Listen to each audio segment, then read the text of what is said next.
루드루드님, 아하, 그럼 왜 개인은 공매도를 못하게 하나요? 자, 그래서 이 부분이에요.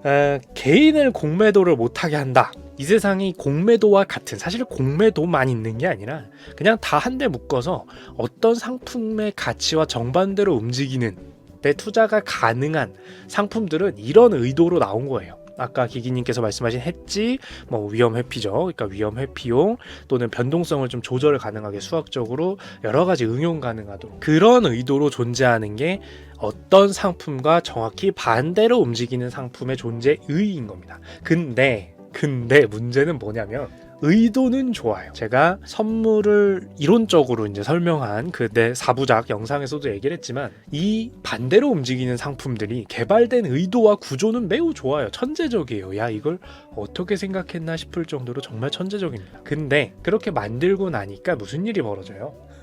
네, 불꽃의 심장을 가지신, 야수의 심장을 가지신 분들이 이 세상엔 항상 있고, 항상 한탕주의는 존재하고, 항상 뭐 인생은 몰빵이지, 뭐 그냥 가자 하면 가는 거지, 그런 사람이 없을 순 없어요. 심지어 적을 수도 없고, 평소엔 그런 사람이 아닌 줄 알았어도 옆에서 가지하라고 외치면 뭐 사람의 심리라는 게 그냥 오 이러면서 이제 끌려가시는 분들도 많아요. 사람이란 건 원래 그런 거고, 대중은 특히 더하니까 주변 분위기가 그러면 오 하면서 가게 되는 게 또 사람이니까. 무언가 위든 아래든 사람들이 행복회로를 돌리든 공포회로를 돌리든 어느 방향으로 사람들이 우악 으쌰 또는 으아하고 비명을 지르게 되는 그 순간, 그 방향으로 예를 들어서 정말 이 세상에 신이 있고, 신 또는 뭐 그 비슷한 것이 있고, 정확한, 예를 들어서 아까 얘기한 주식도 다 빼고 이제 자 세 번째 C주식이라고 합시다. C주식이라는 거의 미래 가치가 1년 뒤 가치가 10,000원이 아니라 정확히 15,750원이다라는 거 우리들은 모르지만 정확히 그냥 그렇게 정해져 있다고 칠게요. 절대적인 가치가 15,750원이에요. 예를 들어서. 근데 사람은 그렇게 정확히 계산하에 정확한 예상을 모두가 공유하는 게 아니라, 불꽃의 심장을 가지신 분들은 흥분을 하게 되면은 그거보다 더 높이 예상을 하기도 하고, 15,750원이 아니라 157,500원으로 예상을 하기도 하고, 또는 자기의 그 야수의 심장이 아니라 옆 사람들이 막 야 저거 그냥 대박한데 저거 C주식 코인이래 막 이러면서 막 대박한데 라고 해가지고 거기에 이끌려서 보다 보니까 이건 진짜로 야 지금 10,000원인데 157만 5천원이 될 것 같아, 100배 될 것 같아, 100배 보다 보니까. 네. 그렇게 예상을 할 수도 있어요. 사람은, 대중은, 그죠? 그 결국 대중들이 모인 시장은 일순간 그렇게 예상할 수도 있게 돼요. 반대로 지금 현재 100만원짜리인데 뭐 신이 존재한다고 신께서 보셨을 때 이 기업의 1년 뒤 정확한 가치는 90만원 정도로 떨어져야 돼요. 근데 인간은 뭐 그렇게 알 수가 없죠. 그러면 어떻게 돼요? 심리적인 영향을 받습니다. 공포감에 물들기 시작하면 100만원이 90만원으로 깎이고 끝나는 게 아니라 야 이거 50만원까지 떨어진다. 100만원이었던 게 마이너스 50% 간다. 아니다. 야 이거 10만원 간다. 마이너스 90% 찍는다. 아니다. 상장 폐지된다더라. 이렇게 돼요. 지금 이렇게 웃으면서 얘기할 수 있지만 떨어질 땐 다 그렇게 돼요. 올라갈 때도 그렇게 된 것처럼 계속해서 플러스, 시장은 성장하는 방향으로 돼야 이 국가라는 것들이 대부분 자본주의 사회는 돌아가게 되어 있습니다. 그 상황에서 어쨌든 반대로 움직이는, 떨어지는 데 투자하는 상품이 있는 건 좋은데, 금융시장의 발전과 보다 다양한 응용성을 만들어서 오히려 금융시장이 더 다양성을 가지기 때문에 금융시장 자체가 성장하는 데 도움이 돼서 만든 천재적인 구조임에는 틀림이 없는데, 경험을 하다 보니까 주로 어디서겠어요? 미국이겠죠. 유럽과 미국이겠죠. 경험을 하다 보니까 사람들이 흥분을 해요. 개개인만 잘못했다 이게 아니라 결국에는 기업 중에서도 또 투자자 중에서도 또 대형 기관이나 이런 곳 중에서도 어쨌든 사람 심리에 휩쓸리잖아요. 사람이 운용하는 거니까. 그죠? 그러다 보니까 폭락을 할 때 폭락이 나와도 한 마이너스 30%에서 끝났어야 될 게, 뒤돌아서 보니까 끝났어야 될 게 그때 당시에는 공포감 때문에 마이너스 40%를 갔던 거예요. 되돌아보니까 야 진짜 그땐 말도 안 되게 떨어졌었다 진짜. 그러면서 막 책 내잖아요. 자기는 그 가치를 알았다 이러면서. 말도 안 되는 얘기 나오죠. 지나고 나면 누가 몰라요. 그죠? 근데 여기에 얹어서 떨어지는데 투자 가능한 상품이 생긴 거잖아요. 원래 의도는 그러라고만 만든 상품은 아니지만 어쨌든지 간에 그렇게 기능하는 상품이 세상에 나온 거잖아요. 선물, 옵션, 플러스, 공매도, 대주매도 이런 거 다. 그러면은 그걸 가지고 야수의 심장을 가지고 거기에 베팅한 사람들이 있겠어요? 없겠어요? 자유민주주의 국가인데 말리지 않으면 있겠어요? 없겠어요? 금융투자, 금융기관도 하겠어요? 안 하겠어요?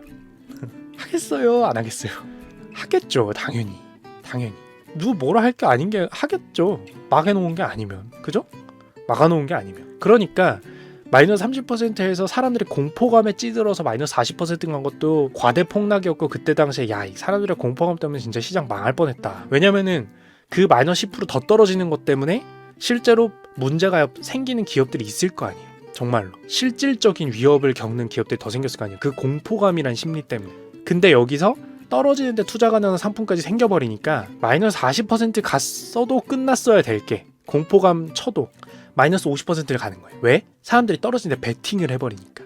거기에 사람들이 더 몰려가는 거죠. 즉 공포감에서 끝나는 게 아니라 이제는 공포감 플러스 하락하는데 베팅하는 물량까지 생기는 거예요. 단순하게 생각해서 정말 이 세상에 합리적이고 논리적이고 신적인 눈으로 봤을 때 마이너스 30%에서 하락하고 끝났어야 될 게 공포감으로 플러스 마이너스 40%까지 간 건데, 거기서 하락하는데 베팅까지 가능하니까 마이너스 50%까지 가는 거예요.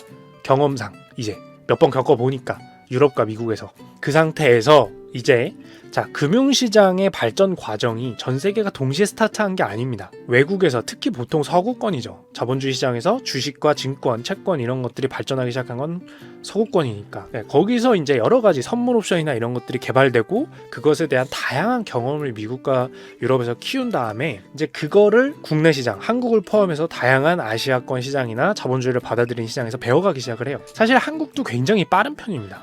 모르시는 분들 계시겠지만 우리나라의 한국 거래소는 상당한 기술력을 가지고 해외 거래소를 세워질 때 자문도 해주고 실제 기술력을 빌려주기도 할 정도로 유명한 곳이에요.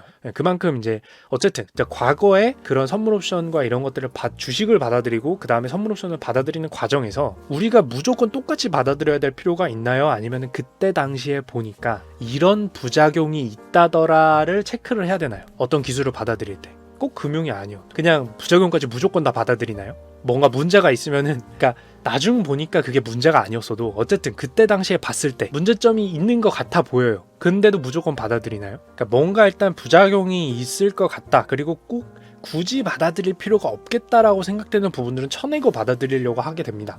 당연히. 이제 과거의 선물 옵션이나 이런 것들처럼 하락하는데 베팅하는 것들을 가만히 보고 있으니까 이게 사람들이 흥분을 하게 되거나 이렇게 되면은 하락하는데 너무 많이 투자를 하게 되고, 그리고 하락하는데 투자하는 것이 사실은 수익만 있는 게 아니잖아요. 손실도 있는 거예요. 그렇게 해서 여러 가지 문제점이 있을 것 같다라고 사료가 된 거예요. 근데 왜 금융기관이나 기관, 뭐 외국 기관 이런 곳들은 공매도 같이 떨어지는데 투자하는 걸 자유롭게 하는데 개인을 막았냐?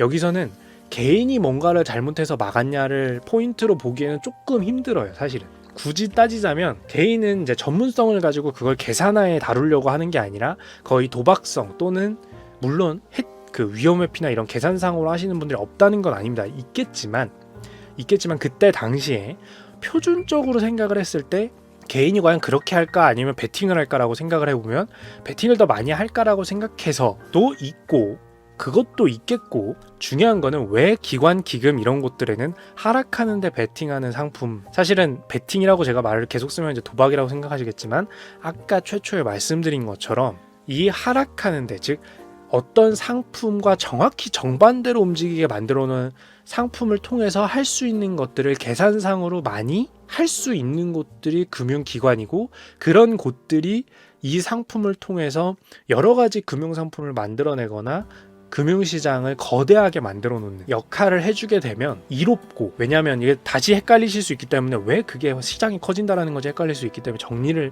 요 타이밍에 한 번만 더 해드리면, 자, 은행이 자신들의 위험 회피를 위해서 하락하는데 투자되는 상품을 5천억 어치를 지금 구한다고 칩시다. 그 얘기는 뒤집어서 얘기하면 뭐예요? 다른 누군가는 5천억 원 어치에 이 시장이 오르는데 투자하는 상품이 생기는 거예요. 이해가 되세요? 이게 왜 시장이 커진다라는 얘기인지. 그죠? 쉽게 얘기하면 단순한 얘기예요.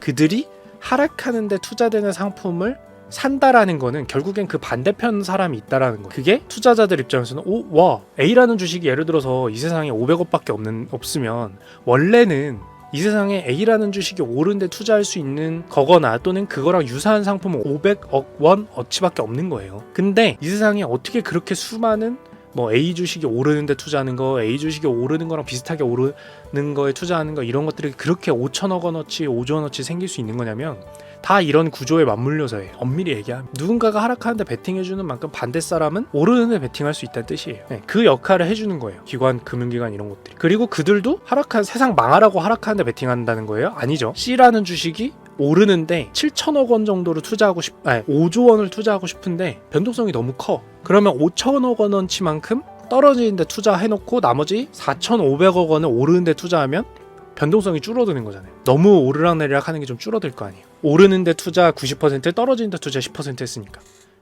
그죠? 근데 그 10%가 다시 떨어지는데 투자한 10%를 위해서 그게 5천억 원이면은 그걸 반대편에서 사주는 사람은 오르는데 투자하는 사람이 되는 거잖아요. 이런 식으로 시장이 커지는 거예요. 금융시장이. 이게 이제 가장 간단하다기보다는 중요한 이유 중에 하나고, 예. 그리고 이제 두 번째로는